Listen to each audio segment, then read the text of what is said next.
দুনিয়াটা একদম সুনসান নীরবতায় ভরে গেছে। চারিদিকে শুধু সুনসান পরিবেশ।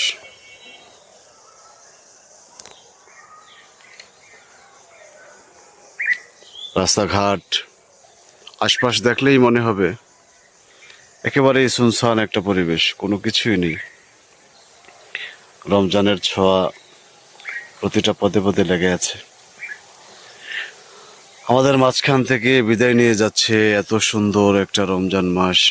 জানি না কার ভাগ্যে কি আছে, আমরা আগামী রমজান পাই কিনা আল্লাহ ভালো জানেন।